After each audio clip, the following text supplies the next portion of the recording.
इसकी नाजेबा वीडियोस बना ली हुई थी तो उससे उसने सोना वगैरह उसका जो कांटे वगैरह थे वो उससे मांगे, वो उसने दिए हैं। उसके बाद उसका मोबाइल मांगा, वो दिया है। और उसको जब उसने वापस मांगा तो उसका मोबाइल उसे दे के कहता है कि तुम्हारे कांटे मैं नहीं दे दूँगा। पढ़ी लिखी मेरी बहन थी, उसके मैट्रिक में 1060 नंबर थे 1100 में। मैं कहता हूँ ये किसी मजबूर इंसान से पूछें या किसी एक अकेले भाई से पूछें कि वो इतनी बहनों को लेकर किस तरह चल रहे हैं।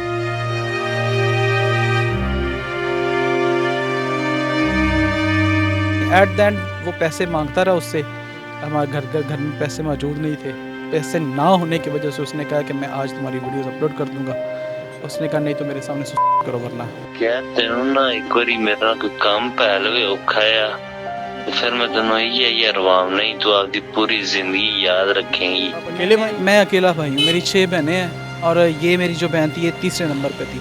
हमें जो है वो बाकायदा धमकाया जा रहा है सियासी तौर पे भी, और हमारे घर के नज़दीक उनका घर है और वो हमें उन पर वैसी नज़र रखते हैं जैसे वो उन्होंने हमें अब आज ही ख़त्म करना हो। जी बिल्कुल नाजरीन, आपने देखा कि माँ जी की हालत नहीं थी कि वो बात कर पाएँ और आपके सामने ही वो जो है बेहोश हो गई, उन पर गश्तारी हो गया। और ज़ाहिर है एक जिसकी फूल जैसी बेटी हो और वो किसी वजह से जो है वो वीडियो कॉल पे, इस जुल्म की बात यह कि वीडियो कॉल पे जो है वो लटक जाए और इस दुनिया से रुखसत हो जाए, तो उस माँ पे, उस बदनसीब माँ पे क्या गुजरेगी। हमारे साथ इस वक्त उसके भाई मौजूद हैं जो इस केस के मुद्दई भी हैं। हम इनसे बात करते हैं ये तमाम तर वाक़या कैसे हुआ, क्योंकि माँ जी से जो है वो वाक़या सही से बयान नहीं हो पाया, उनकी हालत नहीं थी, ना उनकी बहन से वो वाक़या जो है वो बयान हो पाया। भाई मुझे आप बताएं कि सबसे पहले तो भाई जो होता है बेहतरी के लिए होता है, अल्लाह पाक उनको जवार रहमत में जगह अता फरमाए।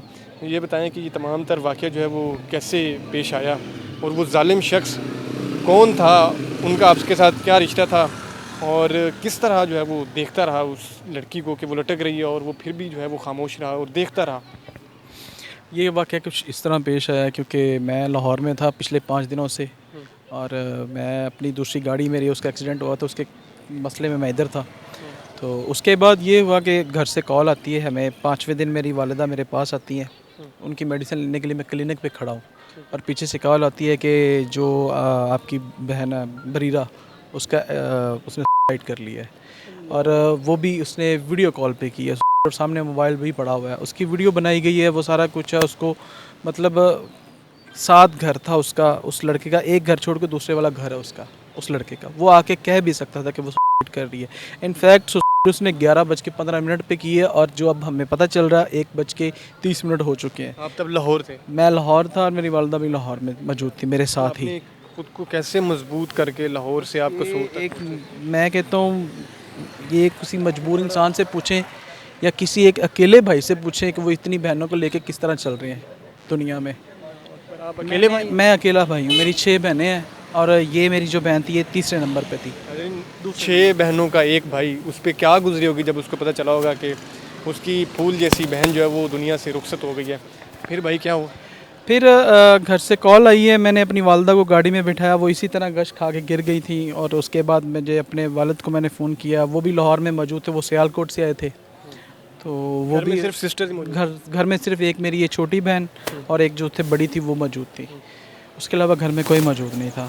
और जब हम यहाँ पे पहुँचे हैं तो घर में एक कोहराम मचा हुआ था, पुलिस वगैरह मौजूद थी और सीबीआई जो इन्वेस्टिगेशन ऑफिसर्स कसूर से आए हुए थे वो उसकी इन्वेस्टिगेशन कर रहे थे। घर में एक क़यामत का माहौल था, देख के बस उनकी हालत देखें कि उनसे जो है वो वाक़या बयां ही नहीं हो पा रहा।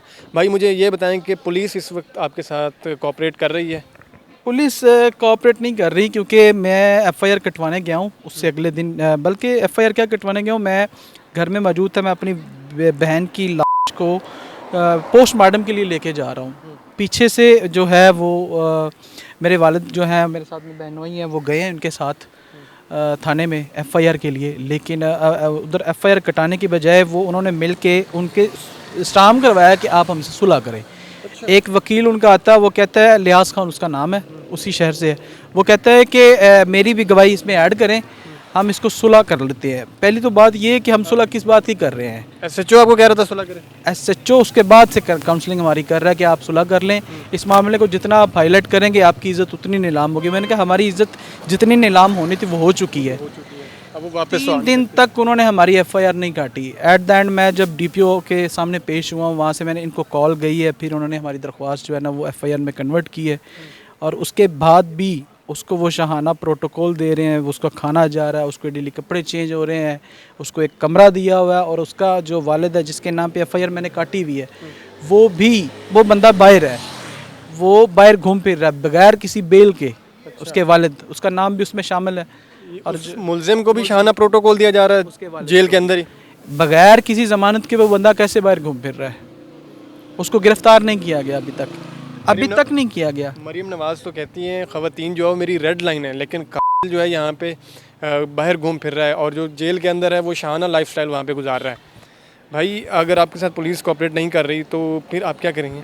सर मजबूर हैं, क्या कर सकते हैं। बकरी का बच्चा समझ के उन्होंने छोड़ दिया हुआ है इस केस को। वो हमसे कहते हैं ताकतवर किस तरह है पॉलिटिकल मिस मरीम नवाज़ की ही पार्टी का जो है एहसन रज़ा खान साहब, वो खान साहब जो हैं वो म्यू हैं, उन्हीं की बरादरी है, उन्हीं के लोग हैं, वो उन्हीं की सपोर्ट है, उनको वही सपोर्ट कर रहे हैं। एसएचओ तक, डीपीओ, डीएसपी तक उनकी सपोर्ट जा रही है। डीएसपी के पास भी हम पेश हुए हैं, तो उन्होंने बजाय हमें मतलब हमदर्दी जताने के वो हमें अंडर प्रेशर कर रहे हैं कि आप इस मामले को जितना हाईलाइट करेंगे उतना आप बदनाम होंगे। हमने कहा कि हम जितना बदनाम होना तो हम हो चुके हुए हैं, बड़ी बदनामी और क्या बड़ी क्या हो सकती है। खैर वो हमें गुस्से से अंडर प्रेशर में लेके आए। हमारी बात जो आप पे गुस्सा कर रहा था, एसएचओ भी वहाँ पे मौजूद था, डीएसपी के पास, और डीएसपी भी मौजूद था।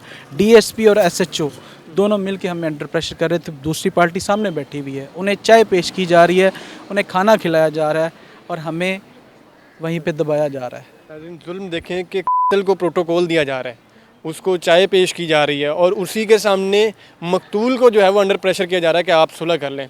मरीम नवाज़ साहिबा, सुहेल ज़फ़र चट्टा साहब, ये देखें कि किस तरह जो है एक मज़लूम के ऊपर जुल्म किया जा रहा है, और कातिल जो है वो दनाते फिर रहे हैं।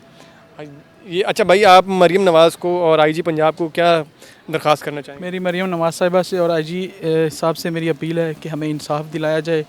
आप तो कहते हैं कि इंसाफ की जो ना वो कोई रोक नहीं सकता इंसाफ होने से, लेकिन यहाँ पे तो दर नाइंसाफ़ी हो रही है हमारे साथ। अच्छा भाई, हमें जो है वो बाकायदा धमकाया जा रहा है, सियासी तौर पे भी, और हमारे घर के नज़दीक उनका घर है, और वो हम पर वैसी नज़र रखते हैं जैसे वो उन्होंने हमें अब आज ही ख़त्म करना हो।